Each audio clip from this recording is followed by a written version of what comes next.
Operation Sindoor గురించి ఈరోజు మాట్లాడుకుంటున్నాము. Whole nation ఈరోజు సెలబ్రేట్ చేసుకుంటుంది. అంటే దివాళీ అవన్నీ ఎట్లా సెలబ్రేట్ చేసుకుంటామో ఈరోజు హోల్ ఇండియా సెలబ్రేట్ చేసుకుంటుంది. సో ఈ సందర్భంగా ఏంటంటే అందరు హ్యాపీగా ఉన్నారు. ఆపరేషన్ అయింది, ఎందుకంటే మనం ఏదో అవెంజ్ చేసుకున్నాం, రివెంజ్ తీసుకున్నాం అని చెప్పేసి చాలా మంది హ్యాపీ ఉన్నారు. బట్ మీరు అంటే మీరు ఒక సీనియర్, మీ నాలెడ్జ్ మీ మీ అంటే మీకున్న నాలెడ్జ్ బట్టి, మీ ఎక్స్పీరియన్స్ బట్టి, మీ సీనియారిటీ బట్టి ఏంటంటే నేను ఏం అడుగుదాం అనుకుంటున్నానంటే, చాలా మందికి ఇప్పుడు యంగ్ జనరేషన్స్ ఉన్నారు సార్. ఎట్లా అంటే జెన్జీ అనుకుందాం, అంటే 2000 తర్వాత బార్న్ అయిన వాళ్ళు ఏంటంటే సినిమాలు చూసో లేకపోతే ఎవరో చెప్తే వాళ్ళకి ఏం అర్థమవుతుందంటే మనకి ఇండియాకి పాకిస్తాన్ పడదు, వాళ్ళు మన శత్రు దేశాలు అని చెప్తారు. బట్ ఎందుకు అయింది శత్రు దేశము, అసలు రీజన్స్ ఏంటి, ఇది ఎక్కడి నుంచి స్టార్ట్ అయింది అనేది ఎవరికి తెలియదు. సో మీరు దాని గురించి చెప్తే వాళ్ళు తెలుసుకుంటారని నేను అనుకుంటున్నాను. ఒకటి, పాకిస్తాన్ ఇండియా కలిసే ఉంది మొదట్లో. బ్రిటిష్ వాడు వెళ్ళిపోయినప్పుడు విడగొట్టారు. మామూలు చిన్న ఏంటంటే ముస్లిమ్స్ ప్రత్యేక రాజ్యం కావాలన్నట్టుగా మాకు విడగొట్టండి అన్నారు, విడగొట్టారు. ఆ రోజు కూడా ఇక్కడ ఎవరైతే ఇండియాలో ఉండదలుచుకున్నారో ముస్లిమ్స్ మైనారిటీస్ ఉండదలుచుకుంటే వాళ్ళని ఇక్కడ ఉండమన్నారు. అక్కడ పాకిస్తాన్లో వచ్చేటప్పటికి చాలా మందిని వాళ్ళు తరిమేశారు. కొంతమంది అక్కడ ఉన్నారు కానీ ఎక్కువ మంది వచ్చారు ఇక్కడికి. చాలా మంది ఇప్పుడు ఎల్కే అద్వానీ కూడా అక్కడి నుంచి వచ్చినాడే. మన మాజీ ప్రధాని మన్మోహన్ సింగ్ కూడా కాంతిశీవుడు. అంటే వీళ్ళందరూ అటు నుంచి మనకు పాకిస్తాన్ ఏరియా నుంచి మనకి విడిపోయిన తర్వాత ఇక్కడ వచ్చినాడు. సరే, తర్వాత ఏంటంటే ఎక్కడ వాళ్ళు ఎంతసేపు పాకిస్తాన్ ఏమో ఒక అంటే వాళ్ళకి ప్రజాస్వామ్య దేశంగా మనుగడ సాగించలేకపోయింది ఎక్కువ కాలం. ఆర్మీ వాళ్ళ మీద ఎక్కువ ఆధారపడటం, ఆర్మీ మీద. తర్వాత అనేక సార్లు వాళ్ళకి ఆర్మీ రూల్ రావటం. మన భారతదేశము ప్రజాస్వామ్య దేశంగా నానాటికి నిలదొక్కుంది. ఇవాళ ప్రపంచంలో అతిపెద్ద ప్రజాస్వామ్య దేశం ఏదంటే భారతదేశం. ఇవాళ ఆ విధంగా మనం నిలబడగలిగాం, అలాగే ఆర్థికంగా నిలబడగలిగాం. అంటే పార్టీషన్ అనేది మతపరమైన పార్టీషన్ అయింది. కరెక్ట్ చెప్పాలి, ప్రిసైజ్ గా చెప్పాలంటే ముస్లిమ్స్ అందరూ పాకిస్తాన్కి వెళ్ళాలి, హిందువులు మాత్రం ఇండియాలో ఉండాలి అన్నప్పుడు వెళ్ళాల్సిన వాళ్ళు అటు వెళ్ళారు, రావాల్సిన వాళ్ళు ఇటు వచ్చారు. సో ఆ పార్టీషన్ టైంలో ఎంతో మంది ప్రాణాలు కోల్పోయినారు, ఎన్నో జరిగాయి.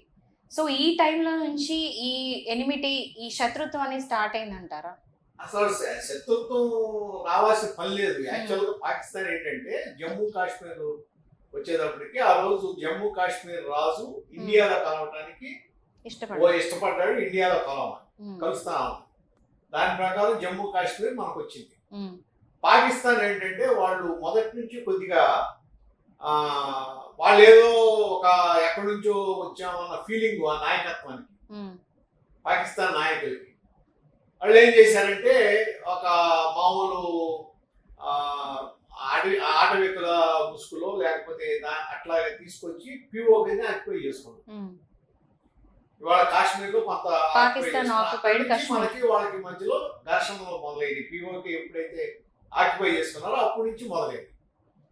సరే, బార్డర్ ఇది ఉన్నా కానీ 1964 వచ్చేటప్పటికి పాకిస్తానే ముందు వారు మొదలెట్టింది. ఆ రోజున కూడా అప్పుడు భుట్టో ప్రధానమంత్రి. భుట్టో ఎవరైనా అంటే ఇండియా నుంచి పాకిస్తాన్ వలస వెళ్ళినాడు. మహమ్మద్ అలీ భుట్టో, జుల్ఫికర్ అలీ భుట్టో. తర్వాత అక్కడ అప్పుడున్న ఆర్మీ చీఫ్ అయూబ్ ఖాన్ కూడా వాళ్ళందరూ ఏంటంటే భారతదేశం ఏముంది అంటే అప్పట్లో వాళ్ళకేంటంటే యూకే తర్వాత యుఎస్ఏ సపోర్ట్ పాకిస్తాన్. ఇండియాకి ఇండియానేమో కొద్దిగా రష్యాతో ఉంటూ అంటే ఇక్కడ ఒకటి మనం చూడాలి. అప్పట్లో ఒక రెండు శక్తుల్లాగా ఉండేవి. ఇది ఒకటి యుఎస్, రెండోది యుఎస్ఎస్ఆర్. అంటే ఇవాళ ఉన్నది కాదు, అప్పుడున్న USSR, United Soviet socialist republic, communist దేశం. చైనా ఇంత బలంగా లేదు అప్పట్లో. ఒకటి ఆ ధ్రువం, ఒకటి ఇటు పక్కన ఉంటే మనం ఏంటంటే న్యూట్రల్ గా ఉన్నాం, నాన్ అలైన్డ్ నేషన్.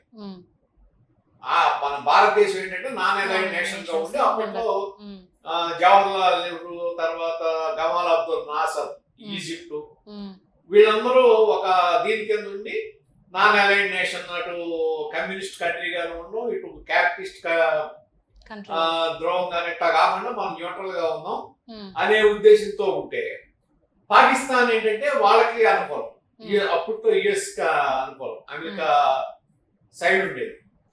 అనుకూలంగా ఉన్నప్పుడు వాళ్ళకి సైనిక పరంగా, ఆయుధ పరంగా వాళ్ళకి, తర్వాత కొంత వాళ్ళకి ఇది ఇది ధన సహాయం, అవసరమైన అప్పులు ఇవ్వడం, ఇవన్నీ చేసేవాడు పాకిస్తాన్. ఆ విధంగా ఏంటంటే పాకిస్తాన్కి ఇండియా ఏదో పేద దేశం, ఇండియన్ నాయకత్వం అంటే, మన నాయకత్వం ఏంటంటే కొద్దిగా ప్రజాస్వామ్యతంగా వెళ్ళాల్సిందే మనం, ఎందుకంటే మన ప్రజాస్వామ్యం, ఎందుకంటే అన్ని మతాలు ఉన్నాయి కాబట్టి వెళ్ళాలి డెమోక్రసీ. వాళ్ళు ఏంటంటే మనం ఏదనుకుంటే అది అన్న విధంగా ఉంది. వారు ఆ రోజున లాల్ బహదూర్ శాస్త్రి గారు పిఎం గా ఉన్నప్పుడు వారు మొదలైంది 1964లో. ఆ రోజున కూడా వాళ్ళు నిజంగా ఎమ్యూనిషన్ వాళ్ళ దగ్గర ఎక్కువ ఉంది. అంటే అమెరికా సహాయంతో మనకంటే కంపేర్ చేస్తే మనకంటే చాలా ఎక్కువ ఉంది అప్పట్లో వాళ్ళకి. వాళ్ళ ఎమ్యూనిషన్ శాబర్ జెట్లు ఉన్నాయి. శాబర్ జెట్లు అప్పట్లో ప్రపంచంలోనే ఉత్తమమైన ఫ్లైట్స్. తర్వాత పాటన్ ట్యాంకులు అని ఉండే, పాటన్ ట్యాంక్స్ కూడా అంతే, చాలా హై రేంజ్. మన దగ్గర అవన్నీ లేవు. మన దగ్గర ఉన్నాయి రష్యా నుంచి వచ్చిన మిగ్గు ఎయిర్క్రాఫ్ట్స్, చిన్న చిన్న ఇవి ఉన్నాయి. తర్వాత నాటు విమానాలు అవి మనం బెంగళూరులో తయారు చేసాం. మన ఇది ఇండియన్ మేడ్, అది నాటు విమానాలు ఉండేవి. ఏంటంటే అప్పట్లో యుద్ధం వస్తే ఇండియా ఆగదు అనేది ప్రపంచ దేశాల నమ్మకం. ఎందుకంటే మనం ఆ టైంలో మన పావర్టీ, ఇండిపెండెన్స్ తర్వాత ఉన్న ఎఫెక్ట్స్ అవన్నీ అప్పుడే రిపేర్ స్టేజ్ లో ఉన్నాము. అప్పటికి మనకి స్వాతంత్రం వచ్చి అప్పుడే కదా, అప్పుడే వచ్చింది కాబట్టి రిపేర్ స్టేజ్ లోనే ఉన్నాం. ఇంకా కూడా నేచురల్ రిసోర్సెస్ అవన్నీ కూడా ఎగ్జాస్ట్ అయిపోయినాయి. సో అవి రిపేర్ చేసుకునే టైంలో ఉన్నాం, ఆ పరిస్థితిలో ఉన్నాం మనం. ఇంకా యాక్చువల్ చెప్పాలంటే పేద దేశం కింద లెక్క. మనమేమి డెవలపింగ్ కంట్రీ కూడా కదా, కంట్రీనే సార్, పూర్ కంట్రీ కిందే ఉన్నాం. ఆ సమయంలో ఏంటంటే వాళ్ళు దాడి చేయడం జరిగింది. వాళ్ళే ఫస్ట్ స్ట్రైక్ వాళ్ళే చేశారు. చేసినప్పుడు అప్పుడు జమ్మూ కాశ్మీర్ లో యుద్ధం మొదలెట్టారు, జమ్మూ కాశ్మీర్ సైడ్ నుంచి. సార్ ఇప్పుడు చాలా మంది అంటే యూత్ కి ఒక క్వశ్చన్ ఉంటుంది, ఏంటంటే కాశ్మీర్ కోసం ఫైట్ చేసుకుంటున్నాం, కాశ్మీర్ నాది అంటే కాశ్మీర్ నాది అని కొట్లాడుకుంటున్నారు. ఈ కాశ్మీర్ ఇష్యూ గురించి మీరు ఏం చెప్పాలనుకుంటున్నారు? ఎందుకు కాశ్మీర్, వై కాశ్మీర్ అనేది? కాశ్మీర్ అంటే కాశ్మీర్ వాళ్ళది ఎట్ అవుతుంది అసలు, వాళ్ళది. కాశ్మీర్ అనేది పాకిస్తాన్ ఎట్టి పరిస్థితుల్లో అవ్వదు. ఇప్పుడు వాళ్ళ ఉన్నది కూడా వాళ్ళు మా దాంట్లో పాకిస్తాన్ ఆక్యుపైడ్ కాశ్మీర్ అంతే, అంతేగాని అది వాళ్ళే మా దాంట్లో. కానీ ఇండియా మనం, పాకిస్తాన్ మన అంత, జమ్మూ కాశ్మీర్ మన అంతర్భాగం కదా, మన సైడ్ ఉందంతా. వాళ్ళు ఏంటంటే అక్కడ జమ్మూ కాశ్మీర్ ని ఆక్యుపై చేసుకుంటే స్ట్రాటజికల్ గా వాళ్ళకి, జియోగ్రఫికల్ గా స్ట్రాటజికల్ గా వాళ్ళ అప్పర్ హ్యాండ్ ఉంటుందనే ఉద్దేశంతో వాళ్ళు అక్కడి నుంచి అది వార్ చేయడానికి అది అనుకూలమైన ప్రదేశం. చాలా అంటే టఫ్ ఏరియా, కొండలు, వ్యాలీస్ ఇట్లా ఉంటుంది, జియోగ్రఫికల్ గా సూట్ అయ్యేది. పైగా చలి ఎక్కువ, ఇది టఫ్ ఏరియా కాబట్టి మామూలుగా ఇది ప్లెయిన్ ల్యాండ్ కాదు కదా అది. అక్కడ ఆక్యుపై చేసుకుంటే, అక్కడ స్థావరాలు ఏర్పరచుకుంటే ఏ రోజైనా ఇండియా మీద మనకు అప్పర్ హ్యాండ్ ఉంటుందనే ఉద్దేశంతో వాళ్ళు చేశారు తప్ప, ఆ రోజున అక్కడ ఇండియాలో అక్కడ పండిట్స్ ఉండేవాళ్ళు, కాశ్మీర్ పండిట్స్, హిందూస్ ఉండేవాళ్ళు. ఈ రోజు లేరు. వాళ్ళందరినీ మీరు ఉగ్రవాద దాడులు చేసి వాళ్ళని కూడా లేకుండా చేశారు. వెళ్ళగొట్టడం కాదు సార్, పారిపోయారు ఒక్కొక్కరు ప్రాణాల కోసం. ఢిల్లీలోనూ అక్కడక్కడ వాళ్ళు రీహాబిలిటేషన్ తీసుకొని, అవును, అట ఆ పరిస్థితి తీసుకొచ్చారు అక్కడ. తర్వాత ఏంటంటే వాళ్ళు యుద్ధం మొదలెట్టింది కూడా జమ్మూ కాశ్మీర్ సెక్టార్ లో మొదలెడితే, ఆ రోజున మన ఆర్మీ చాలా తెలివిగా ఏం చేసిందంటే సెకండ్ సెక్టార్ ఓపెన్ చేశారు. అంటే లాహోర్ సైడ్ అటు ఓపెన్ చేసేటప్పటికే వాళ్ళకి అర్థమైపోయింది, కరాచీ, లాహోర్ అటు ఓపెన్ చేసేటప్పటికే వాళ్ళు అక్కడ మొత్తం సైన్యం అంతా ఇటు పెట్టుకున్నారు. మన వాళ్ళు సెకండ్ సెక్టార్ లో ఓపెన్ చేసి వారు మొదలెట్టేటప్పటికి అప్పుడే ఇదేదో అన్యాయం అంట మొదలెట్టారు. అసలు వారిలో అన్యాయం ఏంటి, న్యాయం ఏంటి? వార్లో లేదు సార్, స్ట్రాటజీ అది. There are no rules in love and war. అంతే కదా. అట్లా ఏమైందంటే వార్ మొదలైన తర్వాత అప్పటికే ఇప్పుడు జలంధర్ వైజాగ్ దగ్గర ఆ గాజీ జలంధర్ ఉందని చెప్పి ఆ చేపలు బట్టి అతను చూసాడు. చూసి చెప్తే దాన్ని మనం అది అమెరికా వాళ్ళు ఇచ్చింది, అది జలంధర్ దాన్ని ఇది గాజీని మనం రూయిన్ చేసాం, ధ్వంసం చేసాం. ఆ రోజునే విక్రాంత్ ఉంది. అది విక్రాంత్ నుంచి అక్కడ మనం కరాచీ ఎయిర్పోర్ట్ ఇచ్చేసాం, అలాగే సియాల్కోట్ పట్టుకున్నాం. మొత్తం వాళ్ళ ఇది అంత ఎమ్యూనిషన్ ఉన్నా సరే వాళ్ళకి మనకు అప్పర్ హ్యాండ్ స్ట్రాటజీ త్యాగం, సైనికులు త్యాగం. 100%. ఎందుకంటే అక్కడ చెప్పాల్సింది ఇప్పుడు పాటన్ ట్యాంకులు చాలా పవర్ఫుల్. పాటన్ ట్యాంక్స్ అది చాలా ఆ రోజున చాలా హై రేంజ్ లో ఉండేవి, చాలా పవర్ఫుల్ అది. కాకపోతే అక్కడ చూస్తే మన ఇంజనీర్స్ కనిపెట్టింది ఏంటంటే చైన్ వీక్. నిజంగా చెప్పాలంటే దాని కిందకి దూరి బాంబులు వేశారు. ఇది ఇండియన్ ఆర్మీ అంటే ఆత్మాహుతి కూడా చేసుకున్నారు కొంతమంది. సెల్ఫ్ త్యాగం, సాక్రిఫైస్ అంత గొప్పగా వారు చేశారు. కాబట్టి ఆ రోజున ఆఖరికి పాకిస్తాన్ కాలబేరానికి వచ్చి ఆ రోజున వాళ్ళు ఏం చెప్పారు, అక్కడ కరాచీలో మేము కట్టెత్తే అక్కడెక్కడో రామేశ్వరం దగ్గర కడుగుతాం అన్నారు. అంత గర్వంగా మాట్లాడారు. ఆ మాట్లాడిన వాళ్ళు ఇక్కడ ఆ రోజునే జై జవాన్ జై కిసాన్ నినాదం వచ్చింది. ఆ రోజునే ఇది లాల్ బహదూర్ శాస్త్రి గారు ఇచ్చిన నినాదం అదే, జై జవాన్ జై కిసాన్ అని. అయితే ఇవన్నీ పక్క పెడితే రీసెంట్ గా నేను కొన్ని సోషల్ మీడియాలో కొన్ని స్టేట్మెంట్స్ చూస్తా ఉన్నా. అంటే ఇది నా ఒపీనియన్ కాదు, బట్ సోషల్ మీడియాలో ఒకటి స్క్రోల్ అవుతుంది. ఏంటంటే ఆ టైంలో గాంధీజీ కానీ నెహ్రూజీ కానీ తీసుకున్న తప్పు నిర్ణయం వల్ల, ఆ పార్టిషన్ టైం తీసుకున్న తప్పు నిర్ణయం వల్ల ఈ రోజు ఇండియా పాకిస్తాన్ కొట్టుకుంటుంది అని ఒక స్టేట్మెంట్ ఉంది. దాని మీద మీరేం చెప్పాలనుకుంటున్నారు? తప్పు నిర్ణయం అంటే ఇండియా పార్టిషన్ అసలు చేయకుండా ఉండాల్సింది, కలిసే ఉండాల్సింది అని చెప్పి. పార్టిషన్ చేయటం మన చేతులు లేదు కదా. అప్పుడు మహమ్మద్ అలీ జిన్నా ఉన్నాడు. జిన్నా అనే మాకు విడగొట్టమని అడిగాడు. అది మనం బ్రిటిష్ రూల్లో ఉన్నాం. మరి ఆ విధంగా వీళ్ళు డెసిషన్ మేకర్స్. ఆ రోజు మొత్తం చేతిలో పెట్టింది గాంధీజీ నెహ్రూజీ చేతిలోనే పెట్టారు. సో పెట్టినప్పుడు వీళ్ళు డెసిషన్ తీసుకున్నారు అని చెప్పేసి ఒట్టి మాట అది. అంటే మీకు ఆ విధంగా చేయకపోతే పాకిస్తాన్ ఇప్పుడు మహమ్మద్ అలీ జిన్నా ఒక లీడర్, మాకు సెపరేట్ కంట్రీ కావాలని అడిగాడు. ఇవ్వకపోతే బ్రిటిషర్ మన స్వాతంత్రం ఎందుకు ఇస్తారు? మనకి ఎవరు కదా, మనకి ఇండిపెండెన్స్ ఎవరు కదా. పాకిస్తాన్ మనకి ఒకేసారి వచ్చింది కదా ఇండిపెండెన్స్. 1947 అర్ధరాత్రి ఒకేసారి వచ్చింది. సో అది కాదు. కానీ దాని తర్వాత కొన్ని మనం కాశ్మీర్ విషయంలో కానీ వీటిల్లో తీసుకున్న కొన్ని చర్యల వలన మాత్రం నష్టం జరిగింది. అంటే ఆర్టికల్ 370 ఇవన్నీ ఇంప్లిమెంట్ చేయడం వలన కొన్ని వర్గాలు అక్కడ స్టేట్మెంట్స్ ఏమున్నాయంటే Gandhiji was more favourable to Mohammad Ali Jinnah అని చెప్పేసి. అది చరిత్ర ఆ రోజు ఎట్లా ఉందనేది ఒకళ్ళు ఇంటర్ప్రిట్ చేస్తారు. బట్ ఈ మధ్యలో ఏంటంటే ఒకటి బాగా అంటే స్టేట్మెంట్ అనేది బాగా పాస్ అవుతుంది, అది నేను చూస్తున్నాను. కాబట్టి దీని మీద me as a senior clarification. ఒకటి చరిత్రను విమర్శించడం తేలిగా, ఆ రోజున పరిస్థితుల్ని మరి ఇవాళ మనము స్వతంత్ర దేశంలో ఉన్నాం కాబట్టి హ్యాపీగా ఉన్నాం కాబట్టి మన తిండి మనం తింటున్నాం, మన ల్యాండ్ లో మనం ఉంటున్నాం కాబట్టి మనకి మాట్లాడటానికి హక్కు ఉంది కాబట్టి మన ఇష్టం వచ్చినప్పుడు మనం మాట్లాడవచ్చు. కానీ అదే 1947 ముందు మన ఇష్టం వచ్చిన మాట్లాడటానికి ఉందా? లేదు కదా.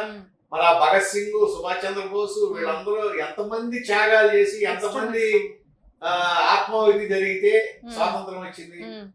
కాబట్టి అంటే ఒకటి డిసెక్ట్ చేయకూడదు. భారతానికి వెళ్ళి మనకి స్వాతంత్రం వచ్చిన తర్వాత ఏమన్నా తప్పు జరిగితే దాన్ని మనం క్వశ్చన్ చేయొచ్చు. సుభాష్ చంద్రబోస్ ఉన్నాడు, ఆ రోజు కొంతమంది మరి తప్పు అనేవాళ్ళు ఉన్నారు, రైట్ అనేవాళ్ళు ఉన్నారు. తప్పు అనేవాళ్ళు ఎందుకంటే కొంతమంది నాన్ వైలెన్స్ ని సపోర్ట్ చేస్తారు, కొంతమంది నాన్ వైలెన్స్ కాదు. నాన్ వైలెన్స్ మూలనే స్వాతంత్రం వచ్చిందంటే అది రాంగ్. నాన్ వైలెన్స్ మూలన ఎవడో బలహీనుడిని నెత్తిని పెట్టుకోరు ఎవడు. కాకపోతే ఇక్కడ ఈ సుభాష్ చంద్రబోస్ చేసింది ఏంటి, ఆయన జర్మనీతో ఉన్నాడు, ఆ రోజు హిట్లర్ జపాన్ తో ఉన్నాడు. ఇవి ఉన్నాడు కాబట్టి ఏంటంటే కొంత వాళ్ళ ఒకళ్ళ చేతిలో నుంచి ఇంకోళ్ళ చేతిలోకి ఎందుకు వెళ్ళాలనే ఒక మాట ఉంది. కానీ క్రెడిట్ ఆ రోజునే ఫస్ట్ నేషనల్ ఫ్లాగ్ వేసింది ఆయనే, ఫస్ట్ స్వాతంత్రం తీసుకొచ్చింది ఆయనే. ఉమ్. ఏది ఆయనే ఇండియన్ ఆర్మీని ఏర్పాటు చేశాడు. ఎవరు సార్? ఆయన ఒక ఆర్మీని ఏర్పాటు సుభాష్ చేశాడు చంద్ర కదా, Bose, Subhash INS Chandra Bose. INS okay. ఆయన మన ఏర్పాటు చేశాడు కదా. ఐఎన్ఎస్ చేసి అటువంటివన్నీ జరిగిన తర్వాత భగత్ సింగ్ లాంటి వాళ్ళు వీళ్ళందరూ తీవ్రవాదం ఎక్స్ట్రీమిస్ట్ వీళ్ళంతా. వాళ్ళందరూ ఎక్స్ట్రీమిస్టులు అయిన తర్వాత, ఇవన్నీ అయిన తర్వాత సెకండ్ వరల్డ్ వార్ లో వాళ్ళందరూ వాళ్ళు బ్రిటిష్ సపోర్ట్ చేశారు. కాదు బ్రిటన్ సెకండ్ వరల్డ్ వార్ లో వాళ్ళు వీక్ అయిపోయిన తర్వాత, ఆ తర్వాత నెమ్మది యుఎస్ బలం పెరిగింది కానీ బ్రిటన్ వీక్ అయిపోయింది. మన పరిపాలించే పరిస్థితి లేని టైంలో మనం వదిలేరు కానీ ఇది తట్టుకోలేక. అంతేగాని వాళ్ళు ఏదో అహింసా సిద్ధాంతానికి లొంగిపోయి ఇదని కాదు. నిజంగా ఆ రోజునే ఇప్పుడు మీరు చూసే ఉంటారు అల్లూరి సీతారామరాజు సినిమా, మేము అందరం కలిసి ఉమ్మేస్తే కొట్టుకుపోతారు అంటాడే. నిజంగా వాళ్ళందరూ తిరుగుబాటు చేస్తే ఏమయ్యేది అంటే, ఆ రోజున భారతదేశానికి ఉన్న మనకున్న ఒక డిసడ్వాంటేజ్ ఏంటంటే, ఎక్కడికక్కడ సంస్థానాలు ఉన్నాయి, కొన్ని వందల సంస్థానాలు దేశంలో.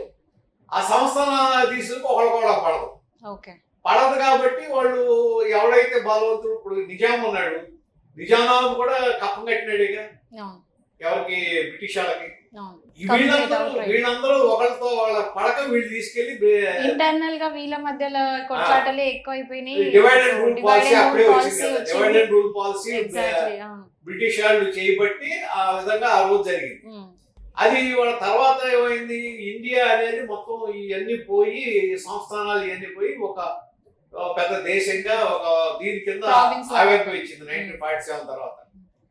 ఆ పరిస్థితుల్లో ఏమైందంటే, మనకి ఎవరైతే పాకిస్తాన్ తర్వాత రూలింగ్ వచ్చారో వాళ్ళు ప్రజాస్వామ్యం నుంచి మధ్యలో పక్క పోయి వాళ్ళ నియంతృత్వం వెళ్ళిపోయారు. ఆర్మీ హ్యాండ్ ఓవర్ చేసుకుంది, వాళ్ళు మొత్తం ఆర్మీ ఓరియంటెడ్ చేసుకుంది.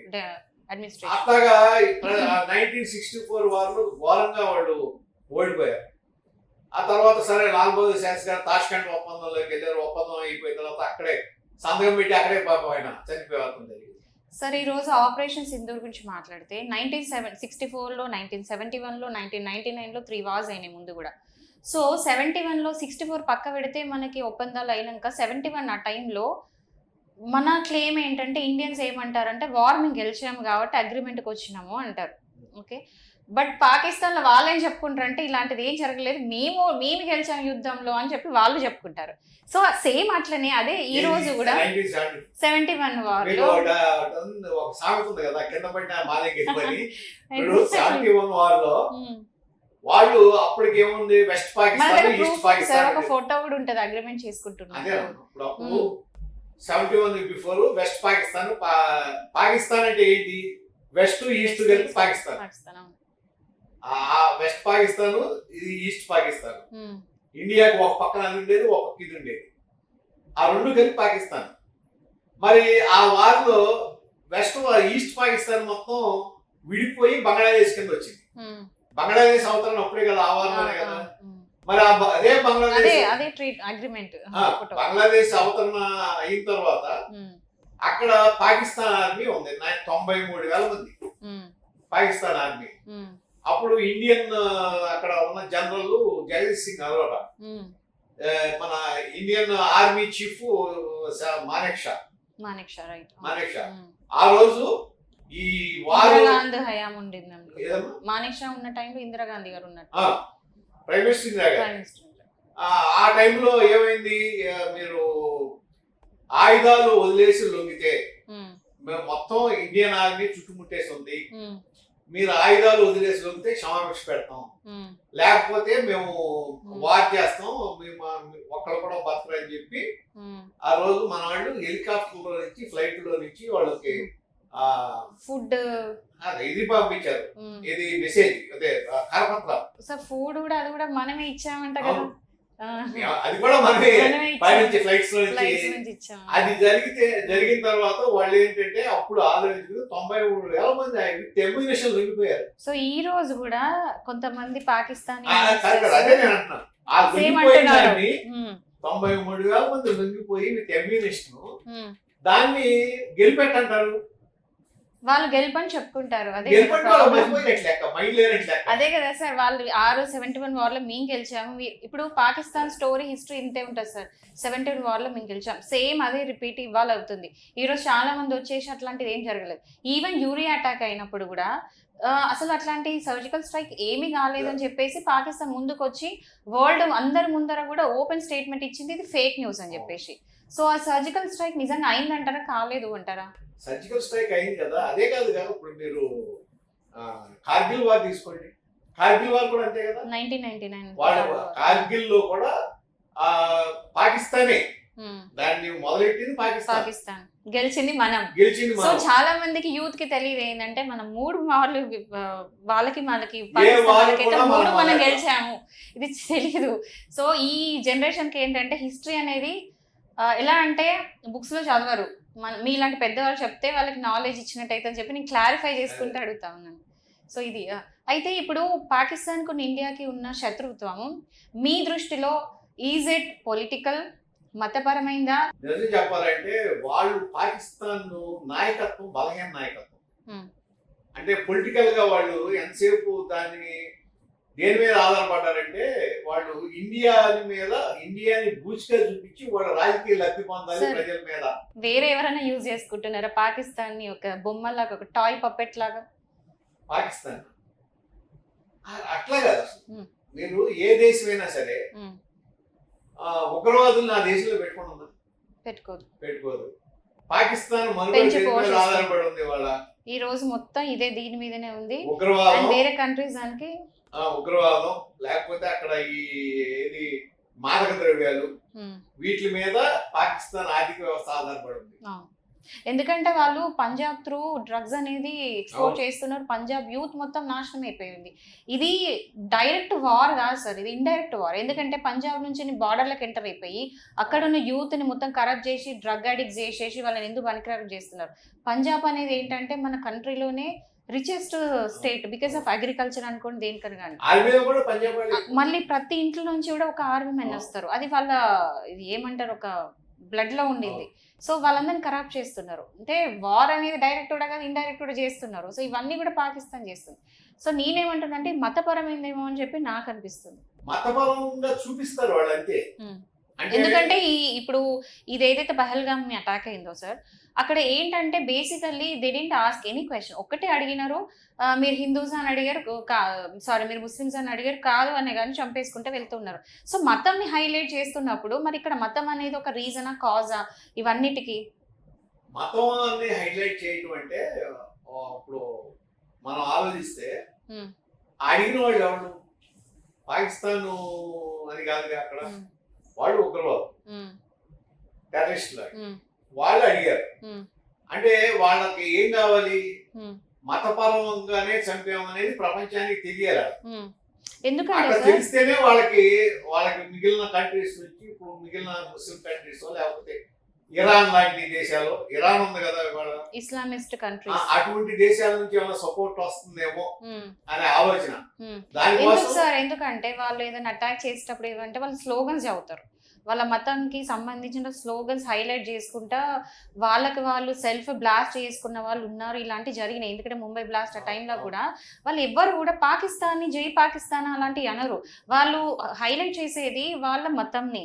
సో ఆ విషయంలో నాకు ఏంటంటే మతపరమైందేమో అని చెప్పేసి నేను అంటే ఒకటి ఇక్కడ ఉగ్రవాదానికి మతం ఉండదు, కులం ఉండదు. సో ఉగ్రవాదానికి మతం ఉంటుందేమో సార్,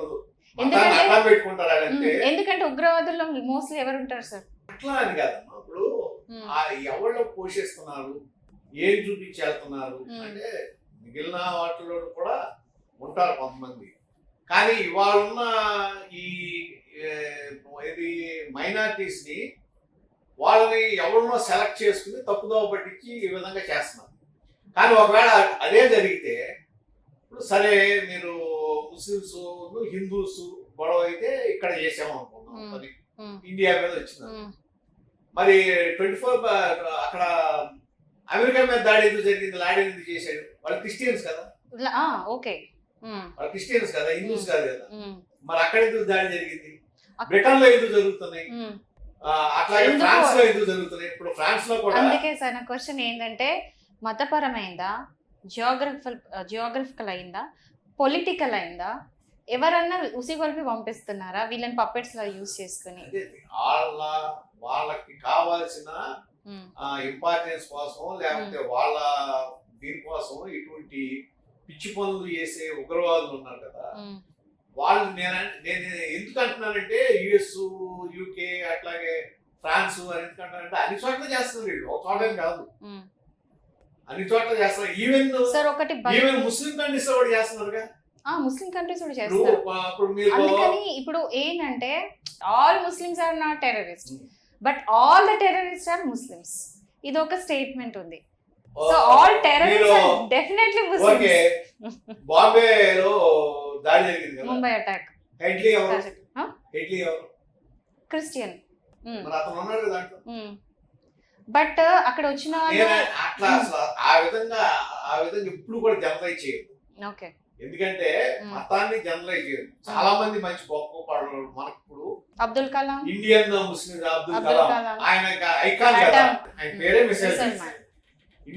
ఇండియా కోసం అనేక త్యాగాలు చేసిన వ్యక్తి ఆయన. అట్లాగే జాకిర్ హుస్సేన్ ఉన్నాడు, వీళ్ళందరూ ఉన్నారు కదా, పెద్ద పెద్ద వాళ్ళు ఇండియా కోసం సర్వం త్యాగం చేసిన వాళ్ళు ముస్లిం చాలా మంది ఉన్నారు. ఇవాళ పెహల్గాం లో కూడా చాలా మంది రక్షించారు కదా వీళ్ళని, ముస్లింసే, లోకల్ వాళ్ళు రక్షించారు కదా. నేను వాళ్ళు ఏంటంటే కొంతమందిని సెలెక్ట్ చేసుకుని వాళ్ళని తీసుకెళ్లి ఈ విధంగా తయారు చేస్తారు కదా తప్ప, వాళ్ళు ఇది ఇట్లా మాట్లాడి ఈ మతపరమైన దీన్ని తీసుకురావడం వలన మిగిలిన వాళ్ళని అట్రాక్ట్ చేయాలని ట్రై చేస్తారు. డివైడ్ అండ్ రూల్ అట్రాక్ట్ చేయడానికి. ఇప్పుడు పేదలం దానికి కారణం ఏంటి? యాక్చువల్ గా పాకిస్తాన్ ఇవాళ కాశ్మీర్ లో ప్రజలు శుభ్రంగా ఉన్నారు, హ్యాపీగా ఉన్నారు. ఆఫ్టర్ 370 అయితే ఇంకా బాగున్నారు, ఇప్పుడు చాలా బాగున్నారు. దాదాపు 22 వేల కోట్లు ప్రతి సంవత్సరం వాళ్ళకి టూరిజం మీద వస్తుంది. అంటే ఆర్థికంగా బలపడుతున్నారు అందరూ, పరిస్థితులు బాగున్నాయి. దాన్ని దెబ్బకొడటం కోసమే కదా ఇవాళ టెర్రరిస్ట్ అటాక్ చేసింది. సార్ 2019లో మీరు వినే ఉంటారు, బుర్హాన్ వానీ అని ఒక కశ్మీరీ ముస్లిం, అతన్ని చంపేస్తే అతను ఏదో అంటే దేశభక్తుడు ఏదో చేశాడని చెప్పేసి మొత్తం కశ్మీర్ కదిలి ఆర్మీని టార్గెట్ చేసి ఆర్మీ మీద రాళ్ళు జల్లి ఒక రకమైన యాజిటేషన్ మొత్తం కంట్రీకి అగెనిస్ట్ పోయినారు. కాశ్మీర్లో వండుకుంటే మన ఇండియన్ ముస్లిమ్స్. సో ఆ టైంలో ఏంటంటే ఆ టైంలో క్లియర్గా ఒక మెసేజ్ ఏమి ఇచ్చారంటే ముస్లిమ్స్ అనేది మేము మైనారిటీస్, మేము ఇల్ట్రేట్ చేయబడుతున్నాము, సో మాకు సపరేట్గా కాశ్మీర్ అనేది కావాలి, మేము కాశ్మీర్ తీసుకుంటాము, ఇండియన్ గవర్నమెంట్కి అసలు మా మీద ఎట్లాంటి హక్కు లేదు అన్నట్టు ఒక ఫైట్ అనేది జరిగింది. ఆ తర్వాత చల్లబడిపోయింది అంటే 370 తీసేయడం అంతా కూడా. సో ఇక్కడ కూడా మళ్ళీ మతం హైలైట్ చేశారు కదా. అంటే మతాన్ని హైలైట్ చేయలేదు, పాకిస్తాన్ స్పాన్సర్డ్. అప్పట్లో ఏంటంటే ఈ టెర్రరిస్ట్ యాక్టివిటీస్ ఎక్కువ జరిగాయి అక్కడ. ఆ దాంట్లో ఏంటంటే వాళ్ళు ఇన్ఫ్లుయెన్స్ చేసి కొంత స్థానికుల్ని చేయడం తప్ప అక్కడ అట్లా అనుకుంటే వాళ్ళకి పీస్ఫుల్ ఉండదు. వాళ్ళు దాన్ని ఆ టెర్రరిజానికి జరిగిన ఇబ్బందులు. మీ ఎక్స్పీరియన్స్ ప్రకారము మన ఇండియాలో, అంటే నాకు తెలియక అడుగుతున్నాను, విన్నాను తప్ప తెలియదు కాబట్టి అడుగుతున్నాను, ఎప్పుడైనా ముస్లిమ్స్ హిందూస్ అనే వాళ్ళు కొట్టుకున్నారా మతం కోసం? అట్లాగే ఒకటి అసలు మనం మతపరంగా చూడటం కాదు, నేను ఒకటే అడుగుతున్నాను. ముస్లిం కంట్రీస్ ఉన్నాయి, అట్లాగే క్రిస్టియన్ కంట్రీస్ ఉన్నాయి. గతంలో మనకి ఇక్కడ హిందువులు ఉన్నారు, ఎవరో లేకపోతే ఏం చేస్తారు, శైవులు వైష్ణవులు యుద్ధం, బౌద్ధుల్లో తర్వాత క్రిస్టియన్స్ లో ప్రొటెస్టెంట్లు క్యాథలిక్లు యుద్ధం, ముస్లిమ్స్ లో షియాలు సున్నీలు యుద్ధం. అంటే ఏంటి ఇక్కడ మతం లేకపోతే ఒక వర్గాన్ని అడ్డం పెట్టుకుని ఏదో ఒక వర్గం బలపడటానికి చేసే ప్రయత్నం తప్ప వారు అనేది ప్రయోజనం లేదు. ఇది ఏంటంటే పొలిటికల్ స్ట్రాటజీ అనుకోవచ్చు. అంటే ఎందుకంటే వాళ్ళున్న నాయకుడు ఎవరు, ఇప్పుడు కాస్ట్ పాలిటిక్స్, వాళ్ళ స్వలాభం కోసం లేకపోతే వాళ్ళ నాయకత్వాన్ని పెంచుకోవడం కోసం జనాల్లో ఉండే ఏదో సెంటిమెంట్ రెచ్చగొట్టి దాన్ని బయటకు తీసుకురావడం తప్ప స్వతహాగా మనుషులు ఎవరైనా సరే, మానవులు ఎవరైనా సరే వాళ్ళు సుఖంగా శుభ్రంగా ఉండడానికి చూస్తారు తప్ప టెర్రరిస్టులు అవ్వాలని కానీ టెర్రరిస్ట్ యాక్టివిటీస్ లో పాల్గొనడానికి చూడరు. సార్ ఐరన్ ఏంటంటే రీసెంట్ గా ఈ అటాక్ అయిన తర్వాత ముంబైలో కొన్ని ప్లేసెస్ ఏంటంటే పాకిస్తానీ ఫ్లాగ్ని, అంటే మనకి పాకిస్తాన్ శత్రు దేశం.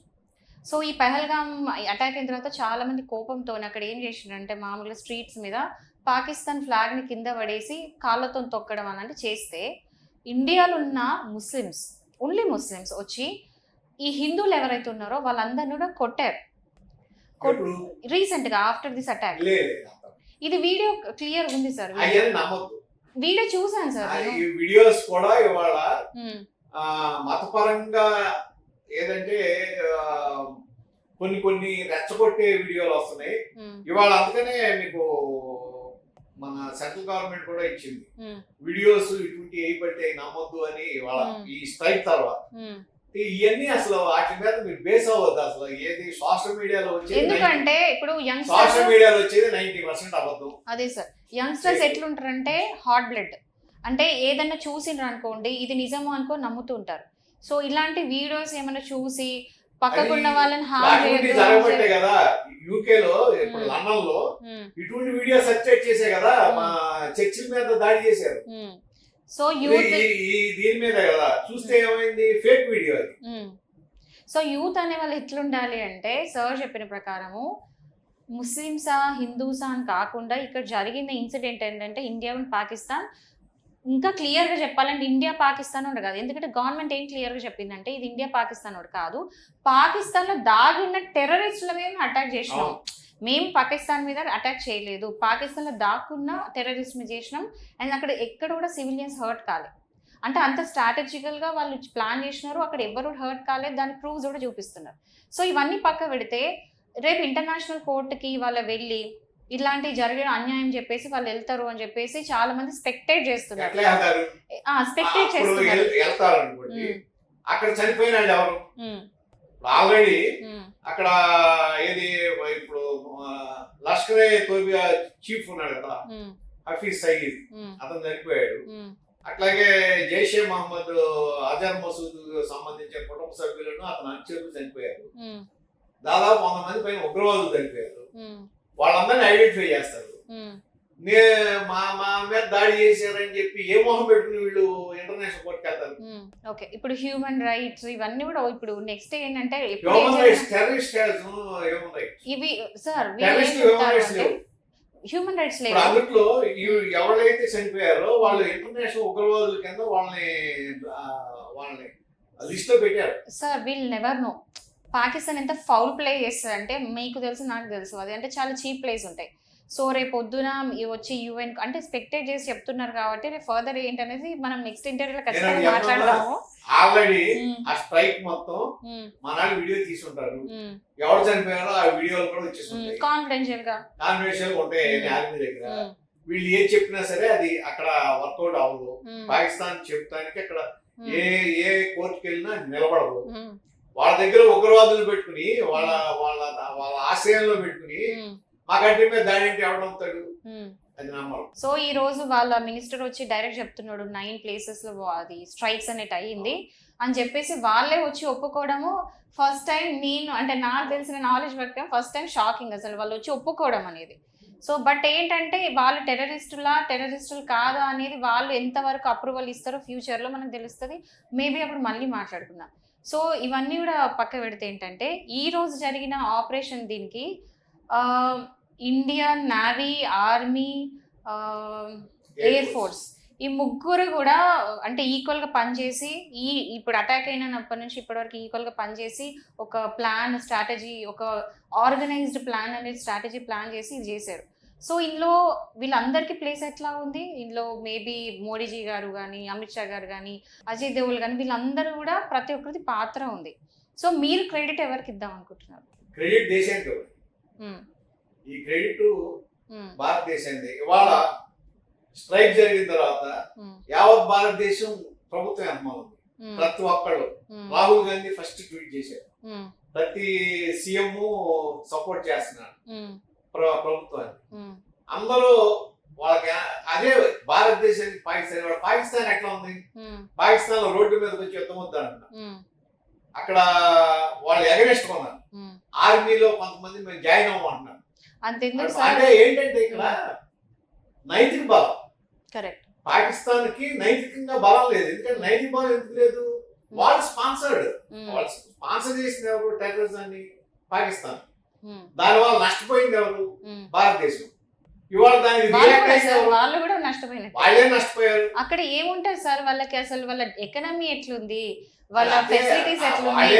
వాళ్ళు మొత్తం కూడా టెర్రరిజం మీద ఖర్చు పెడితే అక్కడ జనరల్ పబ్లిక్ టెర్రరిజం మీద ఖర్చు పెడతా. టెర్రరిస్టులు మొత్తం అక్కడ ఉన్న ఆ ఏరియాలో ఈ మాదక ద్రవ్యాలు పండించుకుని వాటిని అమ్ముకుని ఈవెన్ ఐఎస్ఐ కూడా దాని మీద ఆధారపడింది. పాకిస్తాన్ ఐఎస్ఐ కూడా వాళ్ళకి సంబంధించి వాళ్ళ ఫండింగ్ అంతా మాదక ద్రవ్యాలు కదా.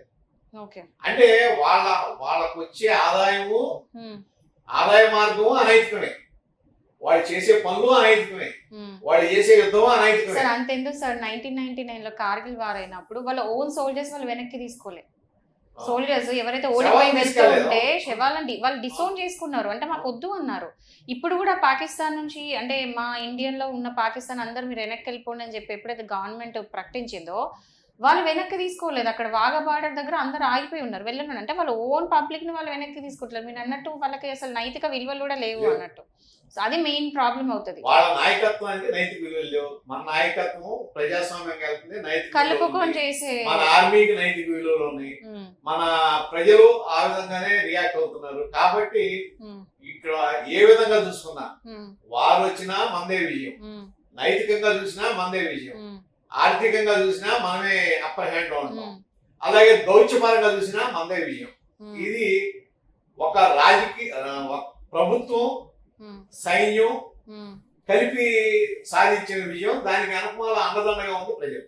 ఎంతమంది 140 కోట్ల మంది ప్రజలు అండదండగా ఉండి నిలబడ్డారు కాబట్టి ఇవాళ మోడీ గారికి ఆ సపోర్ట్ వచ్చింది. ఇవాళ ఇంత విజయం సాధించగలుగుతున్నారు. అవునండి. ఇప్పుడు ఈ రోజు ఎట్లా అంటే ఒక దివాళీ దసరా ఎట్లా జరుపుకుంటున్నారో లిటరల్లీ అందరూ కూడా ముందుకొచ్చి ఇంట్లో ఏదో పండగ లాగా అందరూ హ్యాపీ ఫీల్ అవుతున్నారు. మీరు, నేను, ప్రతి ఒక్కరు ఈ బీఆర్కే న్యూస్ అందరూ కూడా ఏంటంటే లిటరల్లీ హ్యాపీ దివాళీ చెప్తున్నారు, గర్వంగా ఫీల్ అవుతున్నాం. ఆబ్వియస్లీ ఎందుకంటే సార్ అటాక్ అయిన తర్వాత వెంటనే ఇంత తొందరగా, ఇప్పుడు ఎప్పుడో మనం బిన్ లాడెన్ మీరు చెప్పిన అటాక్ బట్టి యుఎస్ గవర్నమెంట్ ఎంత ఇమీడియట్ గా యాక్షన్ ఎట్లయితే తీసుకుందో ఫైండ్ అవుట్ చేయడంలో, ఇందులో కూడా ఇది అటాక్ అయిన వెంటనే మేబీ 1 week 10 days లోపల మనం అవెంజ్ అనేది తీసేసుకున్నాం. 14 days లో మనం రివెంజ్ తీసుకున్నాం. అసలు మామూలు విషయం కాదు sir. Hats off to government, hats off to the intelligence, hats off to the technical departments అన్ని కూడా ఇంత బాగా ప్లాన్ చేసి ఓన్లీ మెయిన్ ఏంటంటే సివిలియన్స్ కి హర్ట్ కాకుండా ఓన్లీ టెర్రరిస్టులని అటాక్ చేసి చంపడం అనేది కూడా అంటే నిజంగా గర్వంగా చెప్పుకునేది. 100 మంది పైగా టెర్రరిస్టులు ఒకేసారి చంపడం అంటే చాలా పెద్ద విషయం. ఈవెన్ యూరియా అటాక్ కూడా అంతే సార్. చాలా మందికి యూరియా అటాక్ గురించి, సర్జికల్ స్ట్రైక్ గురించి తెలీదు. బట్ అందులో కూడా అంతే, ఒక్క సివిలియన్ కూడా ఆ రోజు నష్టపోలేదు. And with in 7 to 8 hours అనుకుంటా సార్ ఆ మిషన్ ఉండింది, చేసుకొని వచ్చేసారు. అవును, మనం శత్రు దేశాలకు వెళ్ళి మనం చేసి వచ్చాం. 100 kilometers 30 to 100 kilometers స్ట్రైక్ చేసాం. అంటే అక్కడ మన బలం కనపడింది, మన కెపాసిటీ కనపడింది, అట్లా ఎట్ ది సేమ్ టైం మన విస్టైల్ కూడా కనపడింది. ఏంటంటే మనం ఎంతవరకు ఏదైనా చేయగలుగుతామో మేము చూపిస్తాం, ఎంతవరకు చేయాలో అంతవరకు చేసాం. అది కరెక్ట్ గా ప్లాన్డ్ గా. అది సినిమాలో ఉంటుంది, అది మహేష్ బాబు సినిమా ఉంటుంది, ఏంటది ఏది సార్, ఏదో ఎట్లాగో కొట్టినట్టుగా ఇంత కరెక్ట్ గా ఎట్లా కొట్టాడు అన్నాడు అతడు మూవీలో. అట్లా ఎంత ఆ విధంగా అంత పర్ఫెక్ట్, ఎంత క్యాల్కులేటెడ్ గా ప్రెసిషన్ స్ట్రైక్, ఎంత క్యాల్కులేటెడ్ కొట్టింది సార్, ఏం కొట్టిండు అని చెప్పి. అవును కరెక్ట్, మీరు Mahesh Babu dialogue correct, app set అవుతుంది. సో ఇక్కడ ఏంటంటే ఇప్పుడు ఇండస్ వాటర్ ట్రీటీ కూడా ఫస్ట్ ఏమన్నారు, మేము ట్రీటీ క్యాన్సిల్ చేసుకుంటున్నాము, సీజ్ ఫైర్ అగ్రిమెంట్ కూడా ఒకటి హింట్ ఇచ్చారు, మేము దేనికైనా రెడీ అన్నట్టు. సీజ్ ఫైర్ అగ్రిమెంట్ కూడా క్యాన్సిల్ చేసుకోవడం ఇండైరెక్ట్ వాళ్ళకి ఇచ్చిన ఇంటిమేషన్. ఆ తర్వాత ఈ వాటర్ ట్రీటీ అనేది క్యాన్సిల్ చేశారు, మళ్ళీ వెంటనే గేట్స్ ఓపెన్ చేశారు, మళ్ళీ క్లోజ్ చేశారు. అంటే ఇవన్నీ కూడా సార్ ఒక స్ట్రాటజీ. అండ్ అది ఈ స్ట్రాటజీ నాకు తెలిసి మోడీ గవర్నమెంట్ కి పాసిబుల్ అయితే సింధు వాటర్స్ ఆపడం వలన బాగా నష్టపోయేది సింధు ప్రావిన్స్. సింధు ప్రావిన్సే ఎక్కువ పొలిటికల్ గా పాకిస్తాన్ ని రూల్ చేసేంత అక్కడ ఆ ప్రావిన్స్ ఆడే, సింధు ప్రావిన్స్ ఎక్కువ. ఈవెన్ ఇవాళ ప్రైమ్ మినిస్టర్ కూడా సింధు ప్రావిన్సే. వాళ్ళు ఏ రోజైతే ఇబ్బంది పడ్డారో వాళ్ళకి ఈ నీరు రాకపోతే వాళ్ళు ఇబ్బంది పడితే అక్కడ కనుక అన్రెస్ట్ స్టార్ట్ అయితే చాలా ఇబ్బంది పడతారు అక్కడ ఉన్న రూరల్స్. ఇప్పుడు అది కూడా వస్తుంది. ఇంకోటి చాలా మంది తెలియదు ఏంటంటే 1970 వార్లో మనం మిసైల్ పంపించినప్పుడు అప్పుడు ఉన్న ముషరఫ్ కి రవీనా టాండన్ హీరోయిన్ అంటే చాలా ఇష్టం. అంటే మనం మిసైల్ వేసినప్పుడు ఏ గిఫ్ట్ ఫ్రమ్ రవీనా టాండన్ అని పంపించి ఒక చాటుకున్నాం ఆ రోజు. అంటే చాలా మందికి ఈ రోజు తెలియదు అది ఎంత హ్యాపీ ఇచ్చింది అంటే ఈ రోజు కూడా అంతే హ్యాపీగా ఈ అటాక్ ద్వారా అందరికీ అనిపిస్తుంది. సో మీరు అంటే మీకున్న ఎక్స్పీరియన్స్ అండ్ మీకున్న నాలెడ్జ్ ఇప్పుడున్న యూత్కి